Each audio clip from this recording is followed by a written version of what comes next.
Boston is the second largest port of entry in the United States, right behind Ellis Island. Over 56 million immigrants came into the U.S. through Boston, and today almost 1 out of every 6 Americans can trace an ancestor who came here through this town. The first residents of Boston arrived in 1630, which gave the city an early start in our nation's history. Accordingly, Boston has been responsible for many firsts.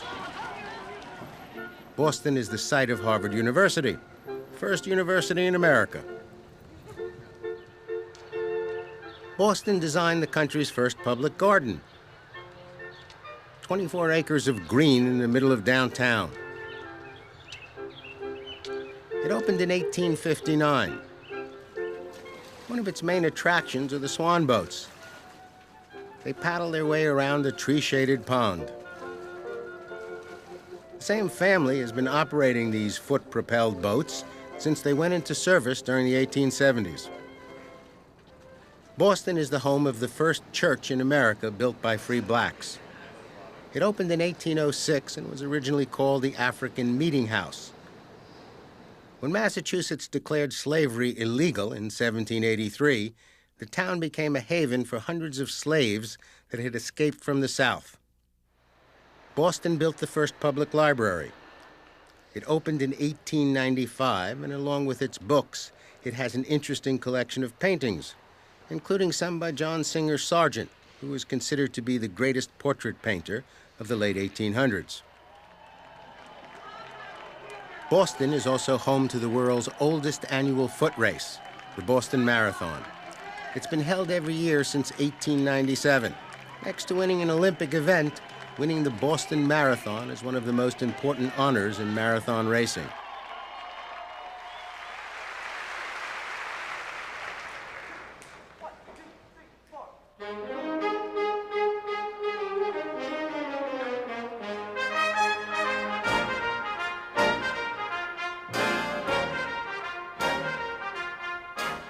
Boston is also the town where a new form of American music was created.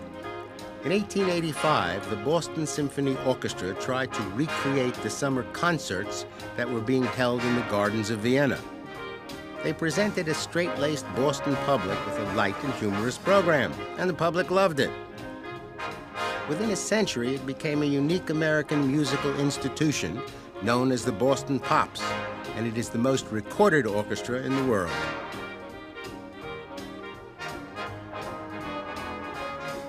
And perhaps in a somewhat less significant category, but still important to many people, including me, it has the first Dunkin' Donut shop. It opened in 1950 in the town of Quincy, just outside of Boston. The donut is not only my favorite pastry, but the most popular pastry in the United States. And as opposed to bagels, which are eaten primarily in restaurants, donuts are eaten primarily in automobiles. Dunkin' has 64 different donuts, and they sell over 2 billion of them each year. And if you took 2 billion donuts and placed them end to end, they would circle the earth 5 times. And if you actually did that, you would be put in a mental hospital. But my favorite Dunkin' Donut at Dunkin' Donuts is the Dunkin' Donut. It's an old-fashioned donut, but at the side there's this piece that comes out, so you can hold that, dip it into your coffee, and not get your fingers wet. Good. Want a bite? Does the word sharing mean anything to you? But life in Boston wasn't always this much fun. During the early 1600s, a group of strict Calvinists known as Puritans were living in England and being persecuted by the Anglican Church. In 1630, a fleet of 11 ships set sail from England. They were carrying 750 Puritans bound for Salem, Massachusetts. The King of England had sold them the right to form the Massachusetts Bay Company and to occupy a strip of land. Old King James I was a great land salesman. His specialty was getting rid of land in America to people in England that he also wanted to get rid of. He was thrilled to lease a little property to the Puritans or the Pilgrims or the Quakers or anybody else who didn't see the world exactly the way he did. I'm sure you know people like that. At one point, the Puritans received an invitation from an eccentric minister named William Blackstone. Blackstone invited them to join him on a hill on the Charles River. 150 Puritans accepted Blackstone's offer and named their new town Boston, which was also the name of their old town in England. So they weren't the most creative group, but they were respectful of their English heritage. On the other hand, nothing lasts forever, and 150 years later, they had lost all respect for England, and they wanted to be independent. At the heart of the trouble was a group of agitators known as the Sons of Liberty, which included among its members Paul Revere, John Hancock, and Samuel Adams. They were totally committed to the idea that they should not be taxed without being honestly represented in government. Their cry was no taxation without representation. Now, I think that's a totally valid idea and worthy of being reconsidered today. King George III started announcing new taxes, and the colonists started telling him what he could do with his new taxes. Bostonians and British soldiers clashed, and the American Revolution got started right here in Boston. It's a very important point to the people of Boston, and still very much part of the city's life. Guides dressed in 18th century clothing lead tourists around a 2.5-mile ribbon of red bricks or painted red lines. It leads from Boston Common to Bunker Hill. They visit 16 historic sites where America's independent spirit was forged and the Revolution was born. Today, Don Watson is playing James Otis, a lawyer of the period. He appears through the courtesy of the Freedom Trail Foundation. Look, Paul Revere House. We've come upon it. Now, this is the oldest house in Boston, the oldest standing structure in Boston. Paul bought this house in 1770. At that time, it was about 90 years old. Paul Revere, a wealthy man, he was a merchant. In 1770, when he bought it, he lived here with Sarah. And it was here at this house that he began in 1775 his midnight ride. Paul Revere lived to be 83 years old, unheard of in the day. He was a merchant, of course, a bell ringer, bell caster, silversmith, coppersmith, goldsmith, a dentist, political cartoonist, and the father of 16 children. Revere became famous not so much for what he actually did, but for the poem about him, The Midnight Ride of Paul Revere. If the British march by land or sea from the town tonight, hang a lantern aloft in the belfry arch of the North Church Tower as a signal light.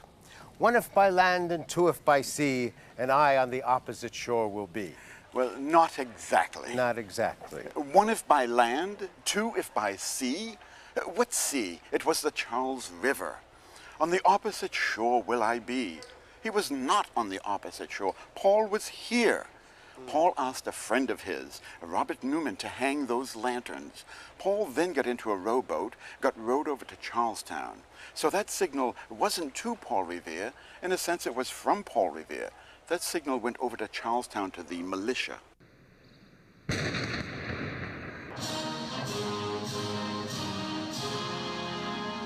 Another example of American resistance to the British is the USS Constitution. It's the world's oldest commissioned warship still afloat, and one of the first ships built for the U.S. Navy. It was launched in Boston in 1797, and its overall length is 204 feet. Most of its 44 guns had a range of 1,200 yards, and it carried a crew of 450 men. The bolts fastening its timbers and the copper sheathing on the bottom were made by Paul Revere. Since 1934, it has been based at the Charlestown Navy Yard. Request permission to come aboard. Sure. Seaman Jack Celeb took me on a tour. All right, Bert, the nickname of the ship is Old Ironsides, but interesting thing about it, there's no iron in the construction at all. The ship is made of good old Yankee oak, live oak and white oak. The live oak and the white oak for the original construction was harvested all the way from the northern coast of Maine down to the southern part of Georgia, where we got our little national secret, our live oak. The British and the French didn't have it. It's so dense of a wood that if you put it in water, it sinks like a stone. But when we made an oak sandwich from 22 to 27 inches thick on our hull, it repelled cannonballs. They bounced off the sides and centered a victory every time. Watch your head, it gets low. Nice. Welcome to the gun deck, Bert. Named the gun deck for obvious reasons. It's where we have our main armament. These are our long guns. The ship's bad boys, if you will. They each weigh about 3 tons, and they fire a 24-pound shot, accurate to about 1,200 yards. Impressive. Take about 15 men per gun to operate. Very crowded conditions. Most interesting thing about these cannons, I think, is the seal on them. That's the crest of King George III of Britain, whom we acquired our original guns from. After the English had abandoned Fort Independence in Boston after the Revolutionary War, they had left some of their armament behind. Well, as we had spent a majority of our money building the ships, we didn't have a lot to outfit them. So we scrounged up what we could, which happened to be some British guns. Waste not, want not. Roger that. Now it's time for a little personal grooming. Why don't you have a seat in our very own salon here, Bert? Thank you. This is the barber's chair. Now, when you think of haircuts in the military, you don't think of men having ponytails. But sailors aboard Constitution would, and it was practical and fashion. You had a status symbol. The longer your ponytail was, the longer you'd been out to sea. But also, it secured your hat when you were working aloft and the wind was blowing. You would braid your tail of your hat into your ponytail. However, once a month, the crew would have to get their bangs cut to keep it from blowing in their face when they were working aloft. So once a month in this chair, the entire crew would line up for a haircut. Hence the word crew cut that we have in the military. The entire crew would line up fore to aft, and the cook would come over and chop their bangs off. All these cannons down here fired more than just the traditional round cannonball that we think of. And here's a display of a lot of different ones. You had a star shot, which would break up into 4 bars, twirling oblong through the air, tear through sails, masts, and sailors. You had a canister shot, which was filled with shrapnel. You got to remember, these guys didn't have enough money to afford shoes, so they were barefoot. When this would hit the deck and all that glass and metal shrapnel would shred everywhere, it would tear their feet up, making traversing the decks difficult. Your traditional round shot, and then my favorite, the double-headed shot, which one end would be inserted into the galley, where that glowing red fire was, and they would make that end hot red, almost thousands of degrees, if you will. And as it twirled through the air, it would tear through sails or deck or sailors, igniting everything in its path. A real hot shot. And the USS Constitution is not the only man of war still on duty.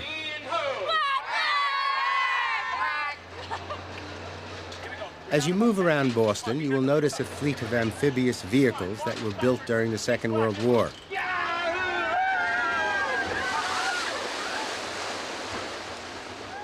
Today they are used to give visitors a unique tour of the city and the Charles River.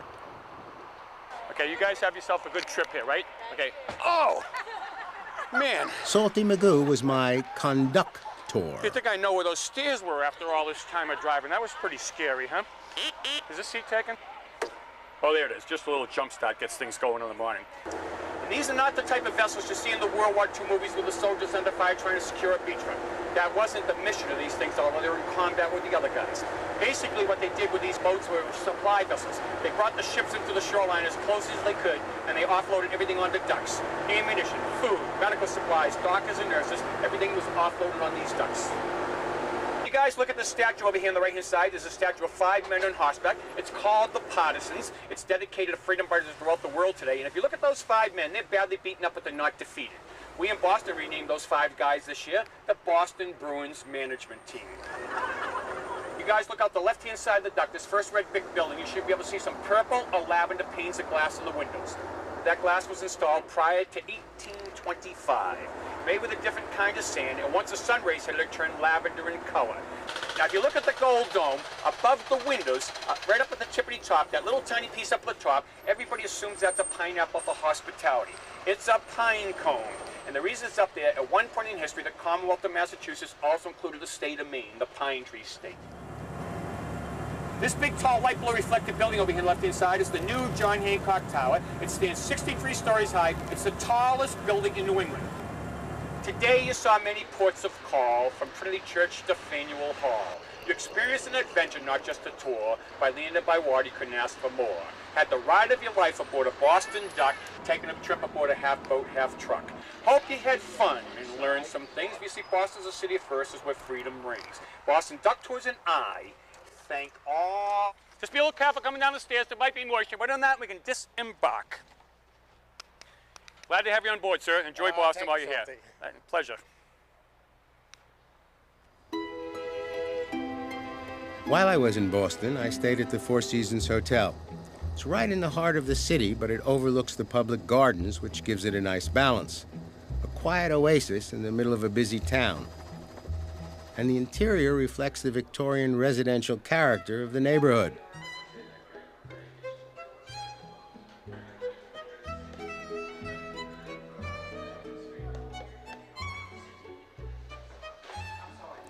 There's a grand staircase that leads up to the hotel's main restaurant, which is where executive chef Ed Gannon presents some of Boston's finest food. Putting a little bit of the celery root puree in the center of the plate. It's going to support the diver scallops.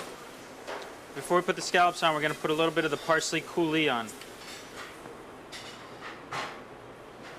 Now we're going to make a little salad. We're just going to use this as a little light, refreshing garnish on top, right in between the scallops. And then to finish it off, going to drizzle a little lemon-infused oil around the dish. The restaurant has received a number of awards for both its cooking and its wine list. On Friday and Saturday nights, the hotel caters to the after-theater crowd with a buffet of Viennese sweets. I think I can say without fear of contradiction that just about everybody who has stayed at a Four Seasons hotel realizes how extraordinarily comfortable these beds are. What they don't realize is you can purchase this bed and the bedding and have it sent to your home. Quite a memento of your trip. And not to be excluded from Boston's historic aspects, the spot where Four Seasons guests get out of their cars is the very same spot where on the night of April 18th, 1775, the British troops got into their boats and headed across the Charles River to attack Concord. If the British had only known that Paul Revere had already begun his ride and was warning everyone of their approach, they wouldn't have checked out so early. When the first settlers showed up on the coast of Massachusetts, the shores were covered with lobster. So many lobsters that they were despised as too common a food. Prisoners in the public jail would riot at the prospect of yet another meal with lobster. Indentured servants would stipulate in their contracts of employment that they were only to be served lobster twice a week. Today, however, Boston is famous for its lobsters. In Cambridge, you will find Jasper White's Summer Shack, which in defiance of its name is open all year round. Jasper is considered to be the dean of American fish cookery. In the year 2000, he took over a huge space and filled it with wooden picnic tables, banquettes from the 60s, and dangling strings of lights. In the center of the restaurant is a 1,500-gallon lobster tank and cooking apparatus that is so unique it was given a patent by the federal government. There's the patent on the wall, and there's the cooker. Live lobsters are held in a giant tank. At the proper moment, they are lifted into 2 huge steam kettles where they're boiled. Each basket can hold about 100 lobsters, which is helpful, since Jasper has a couple of nights each week when he runs through more than 1,000.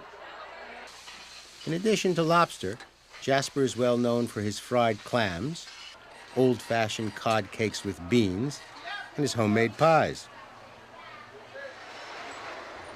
When you're in town, you might also enjoy checking out the East Coast Grill in Cambridge. It belongs to Chris Schlesinger, who has a national reputation based on his 3 books, The Thrill of the Grill, License to Grill, and Let the Flames Begin. He also has a pronounced sense of humor. He put a dish on the menu called the jerk duck leg from hell. The duck leg from hell is the hottest thing you're ever gonna taste. The duck from hell is so hot that I warn people not even to get it. It's hot. It's hot, but it's great. The duck is spicy, but quite edible. The yellow sauce, however, is definitely satanic. If you ever eat something where the chili is too hot and it's burning your mouth, you don't want to try rinsing it out with water. The stuff that's burning you will not dissolve in water. It just spreads it around. It will, however, dissolve in alcohol. So get yourself a glass of vodka. Rinse your mouth out with it, spit it out, and you should be better. Though Some people just hate to waste a glass of good vodka. And finally, there is Finale, a restaurant that started out as a business school project at Harvard and ended up as a local favorite. It's famous for its desserts. And speaking of receiving your just desserts, this is Fenway Park, home of the Boston Red Sox. Fenway opened in 1912 and still has the feel of an old-fashioned ballpark. Has a real grass playing surface, and the scoreboard is manually operated. Nice touch. The Red Sox are very hospitable, but that was not always the case. In 1919, they traded a young man named George Herman Ruth to the New York Yankees because he wasn't exactly what they had in mind. Bad move. It was Babe Ruth, the greatest ball player in the history of the game. Since then, the Red Sox have not won a single World Series. The Yanks have turned out to win more World Series than any team in the game. The situation is known as the curse of the Bambino. But you never know when the curse will be lifted, and the Sox are practicing in anticipation of that moment.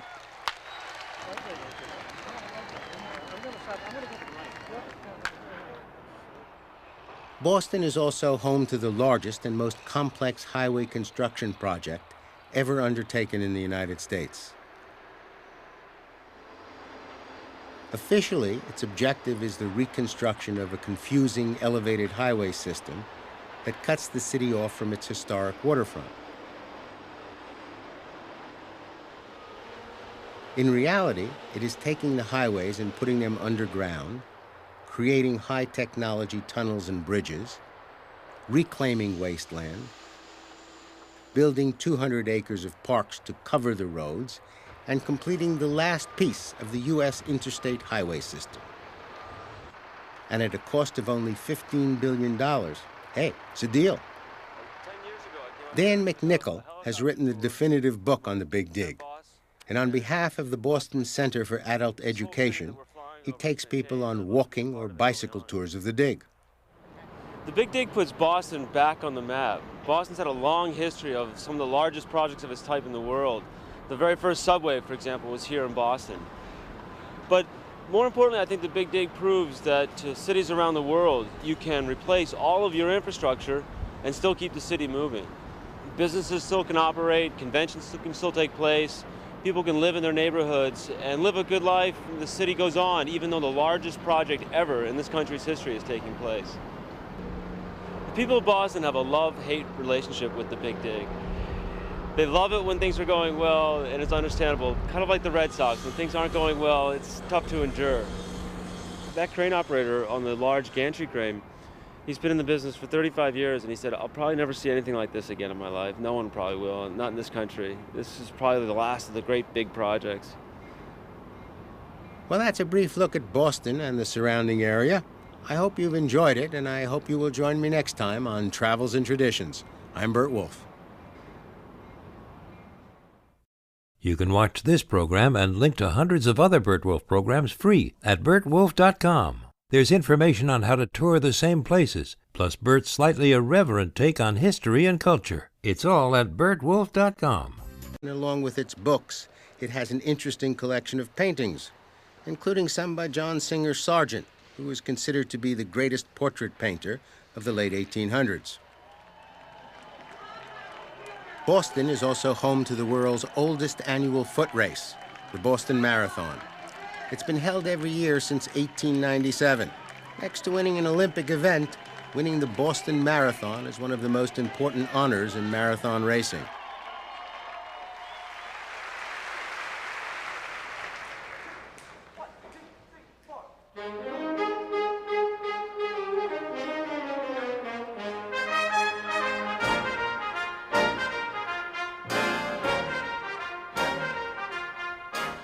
Boston is also the town where a new form of American music was created.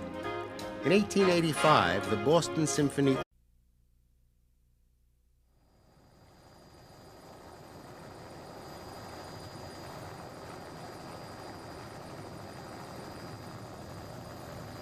Boston is the second largest port of entry in the United States, right behind Ellis Island.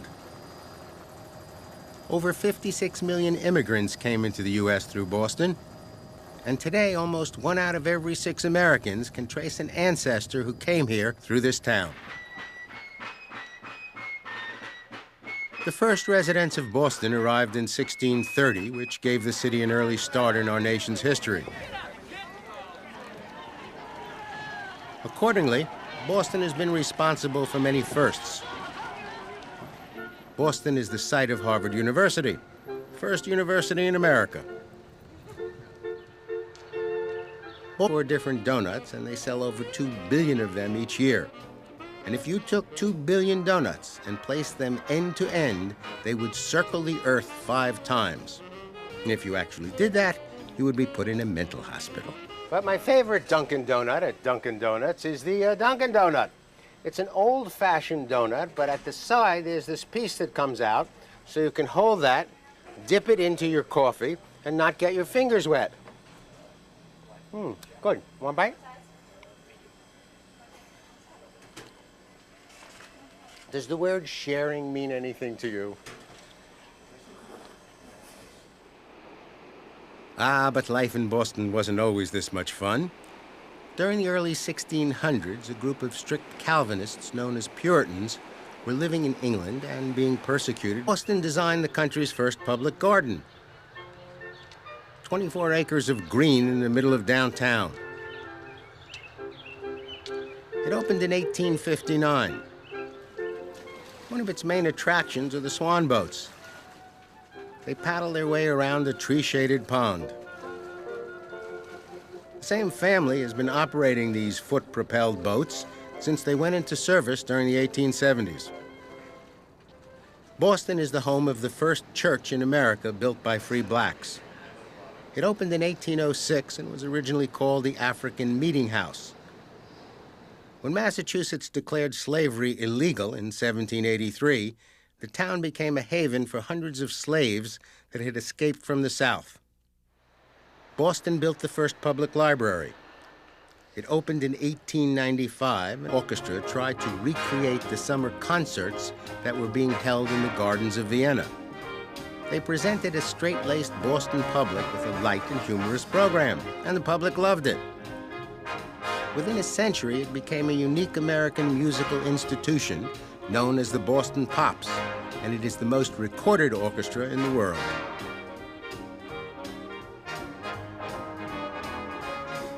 And perhaps in a somewhat less significant category, but still important to many people, including me, it has the first Dunkin' Donut shop.